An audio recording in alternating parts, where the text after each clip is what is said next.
The congressional hearing had already been tense from the start, with lawmakers from both sides of the aisle locked in fierce debate over the latest allegations surrounding Donald Trump. Cameras were rolling, reporters were scribbling down notes, and the packed chamber buzzed with anticipation. Jasmine Crockett, known for her razor-sharp wit and no-nonsense demeanor, sat quietly at first, observing as Trump's allies launched into passionate defenses of the former president. For most of the morning, the exchanges had been predictable, talking points rehearsed, interruptions frequent, and tempers running high.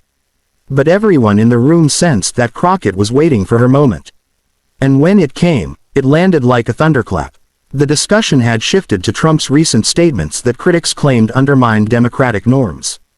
One Republican representative praised Trump's leadership, calling him a man of unmatched integrity and patriotism.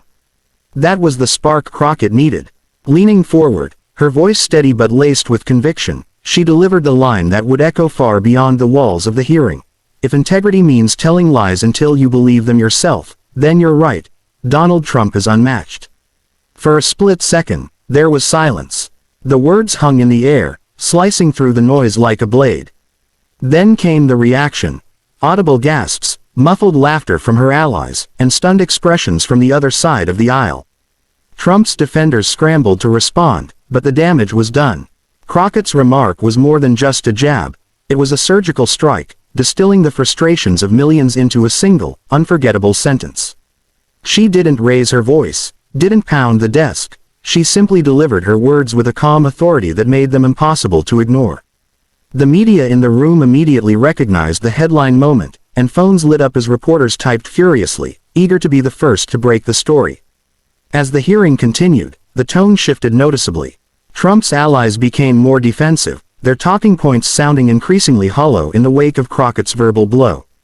Several tried to accuse her of grandstanding, but she met each criticism with the same calm composure, refusing to let the conversation devolve into shouting matches. Her strategy was clear. She wasn't there to drown in the noise, she was there to own the moment. And she had done exactly that.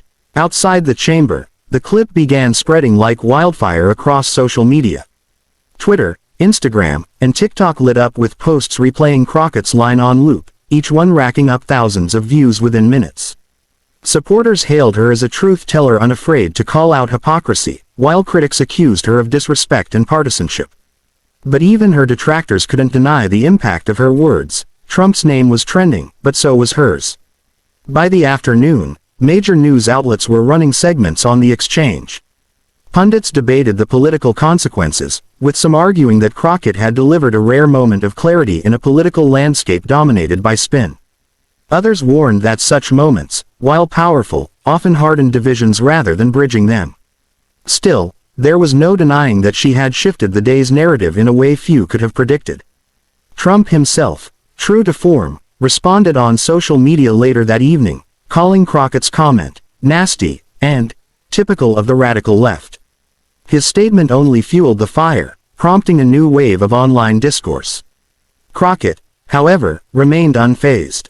When asked by reporters whether she regretted her words, she simply smiled and said, "The truth doesn't need regret."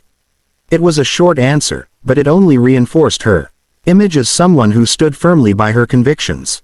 In the days that followed, the moment became a rallying cry for Crockett's supporters. T-shirts, memes, and hashtags emerged, all featuring variations of her now famous sentence. Political commentators noted that such moments could define a career, cementing her status as one of the most formidable voices in Congress. For her opponents, it was a reminder that underestimating her could come at a high political cost. The hearing itself faded from the headlines, as these things often do, but Crockett's one-liner lived on, replayed in countless highlight reels and political ads. It became shorthand for a broader frustration felt by many Americans, an ability to cut through the noise with precision and courage. Whether one agreed with her politics or not, it was impossible to deny that she had mastered the art of seizing the moment. By the time the next session of Congress rolled around, everyone knew to expect fireworks whenever Crockett took the microphone. And as the cameras once again focused on her in the crowded chamber, there was an unspoken understanding among all present. Lightning had struck once before, and it could just as easily strike again. But for now, her one sentence, sharp, unapologetic, and unforgettable, remained etched in the political memory of the nation.